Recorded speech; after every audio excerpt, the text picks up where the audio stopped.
अस्सलामुअलैकुम my dear aspirants. History with Nadia के साथ कनेक्टेड रहें। आज हम लोग अपनी न्यू हिस्ट्री स्टार्ट करने वाले हैं। उसका नाम है यूरोपियन मिडीवल हिस्ट्री।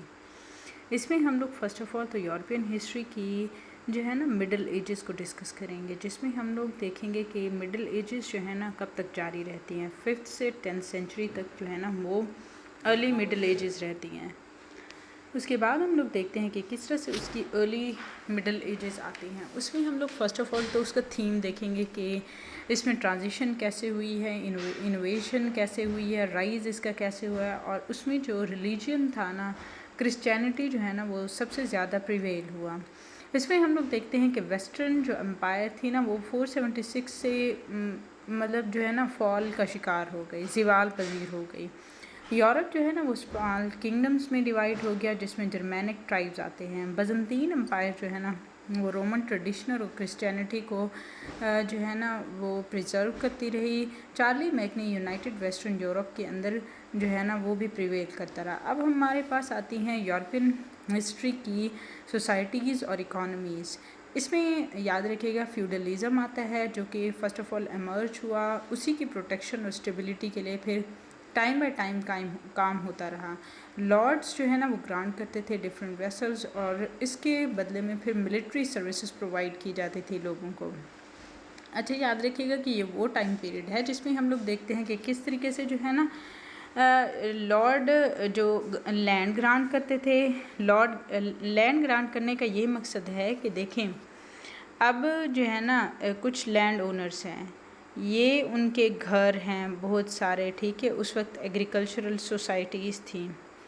हर एक घर के अंदर एक मिलिट्री पर्सनल रहता था, ठीक है। वो ख़र्चा, उसका तमाम तर जो भी उसके डिफेंस के अखराजात थे ना, वो उस घर के फ़र्द ही उस घर का फ़र्द ही उठाता था। ये था हमारे पास कॉलोनियल टाइम पीरियड, जिसमें हम लोग देखते हैं कि किस तरह से जो है ना ये जो है ना जब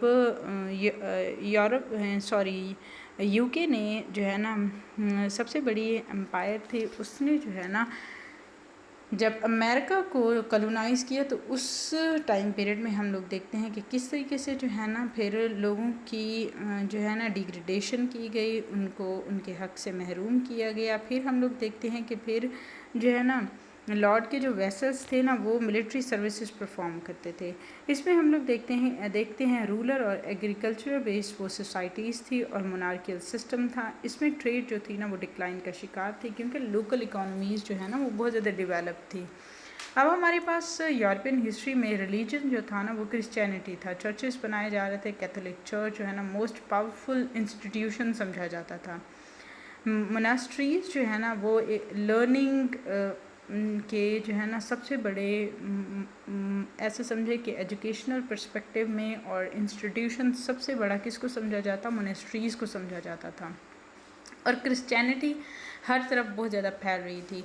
उनका मिशन ये था कि किस तरह से हम लोगों ने क्रिश्चियनिटी को फर्दर फिर मज़ीद स्प्रेड करना है।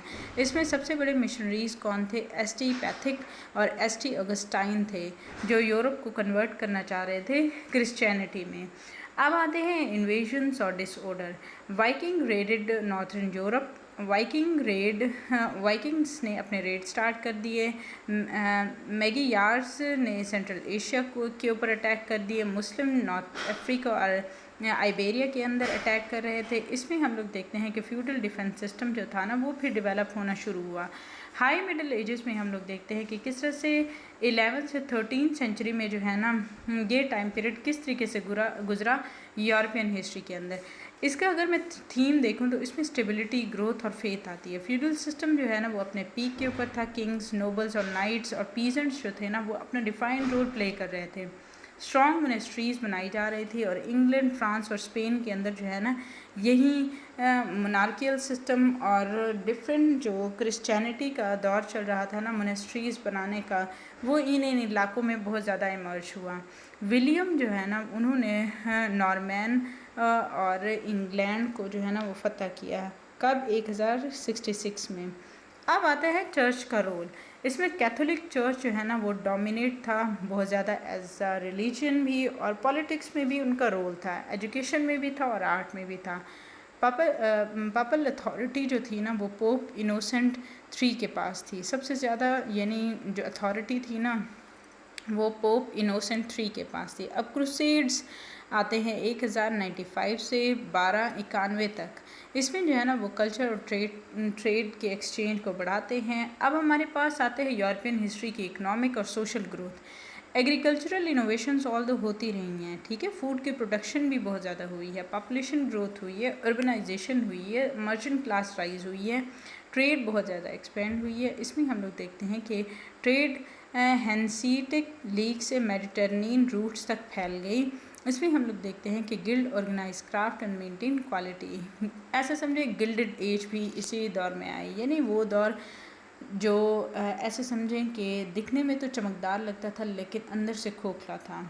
गिल्डेड एज इसी को कहा जाता है। यानी आप लोग समझें पितल है, उसके ऊपर जब सोने का पानी चढ़ाया जाता है तो वो सोना तो नहीं बन जाता, बज़ाहिर तो सोना लगता है, खूबसूरत भी लगता है, लेकिन वो असल में सोना नहीं होता।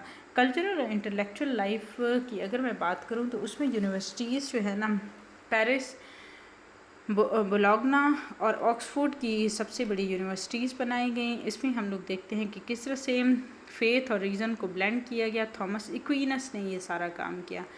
गॉथिक आर्किटेक्चर फ्लॉरिश हुआ और कैथीड्रल्स नॉटर डेम में बनना शुरू हो गए, जो कि कैथीड्रल्स जो है ना वो फर्स्ट ऑफ ऑल नॉटर डेम में ही बने थे। लिटरेचर जो है ना वो लोकल लैंग्वेजेस में बहुत ज़्यादा फ्लॉरिश हो रही थी। इसमें दांते की डिवाइन कॉमेडी आती है।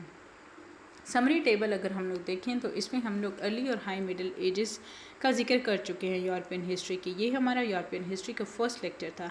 अब अर्ली मिडिल एजेस में हम लोग देखते हैं कि फ्रेगमेंटेड किंगडम्स थी, इन्वेशंस थी। इसमें हम लोग देखते हैं कि फ्यूडलिज्म का राइज था। हाई मिडिल एजेस में स्ट्रॉन्ग मोनार्कीज थी, क्रूसेड्स थी, ट्रेड थी और कल्चरल रिवाइवल था। अगर मैं फाउंडेशन की बात करूँ तो उसमें जो है ना हम लोगों ने ट्रांजिशन देखा रेनेसेंस से मॉडर्न यूरोप का, ठीक है। ये हम लोग ऑलरेडी कल हम लोगों ने देखा था कि किस तरीके से हम लोगों ने मिडीवल टाइम पीरियड को एंड किया। मिडीवल टाइम पीरियड में रेनेसेंस का दौर शुरू हो गया था, ठीक है। रेनेसेंस का दौर जब शुरू हुआ था तो ये यूरोपियन जो हम लोग हिस्ट्री पढ़ रहे हैं तो उसमें रेनेसेंस का दौर रहता है, इसकी फाउंडेशन हुई थी। फिर हम लोग रेनेसेंस से मॉडर्न यूरोप के ट्रांजिशन को देखते हैं। आई होप क्लियर है। हिस्ट्री विद नादिया के साथ कनेक्टेड रहें ताकि आप लोग हिस्ट्री के साथ भी कनेक्टेड रहें। और मैं डेली करंट अफेयर के लिहाज से भी लेक्चर अपलोड करती हूँ, वो शॉर्ट फॉर्म में होते हैं ताकि आप लोगों का ज़्यादा टाइम भी स्पेंड ना हो और आप लोगों को इन्फॉर्मेशन भी मिल जाए। अपना बहुत सारा ख्याल रखें। काइंडली अगर मेरे लेक्चर पसंद आए तो लाइक करें, शेयर करें, सब्सक्राइब करें। Thank you so much. अल्लाह हाफिज़।